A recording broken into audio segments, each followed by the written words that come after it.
Ground ஃப்ளோரில் உள்ள எல்லா பிரிக் ஒர்க்கோட வெயிட்டையும் கேரி பண்ண போகிறது இந்த கிரேட் பீம் தான். அது மட்டும் இல்லாமல் கிரவுண்ட் லெவலில் உள்ள எல்லா காலத்தையும் கனெக்ட் பண்ண போகிறதும் இந்த கிரேட் பீம் தான். இவ்வளோ முக்கியத்துவமான இந்த கிரேட் பீமை பற்றி இந்த வீடியோவில் நான் டீட்டெயிலாக எக்ஸ்பிளைன் பண்ணுறேன். மறக்காமல் ஃபுல்லாக பாருங்கள்.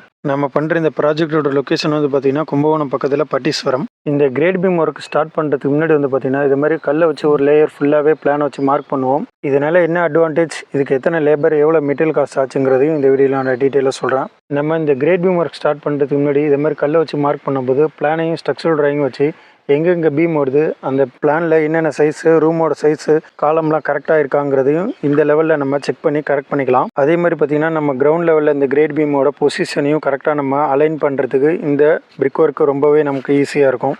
பிளானை வச்சு பீமோட பொசிஷன், அப்புறம் பில்லரோட ஆஃப் செட்டு, இது எல்லாத்தையுமே இந்த லெவலில் நம்ம செக் பண்ணிக்கலாம். இந்த பிரிக் ஒர்க்கை நம்ம பண்ணுறதுனால கிரேட் பீமோட பாட்டம் லெவல் அன்ஈவனாக இல்லாமல் ஒரே லெவலாக இருக்கும். அதையும் நீங்கள் இந்த வீடியோவில் பார்க்கலாம். இந்த மாதிரி நம்ம சைட்டில் ஒர்க் அவுட் பண்ணுறதுனால கிரேட் பீமும் நமக்கு ப்ராப்பராக ஸ்ட்ரைட்டாக கிடைக்கும். அதுக்கு மேலே நம்ம பிரிக் ஒர்க் பண்ணுறதும் கரெக்டாக இருக்கும்.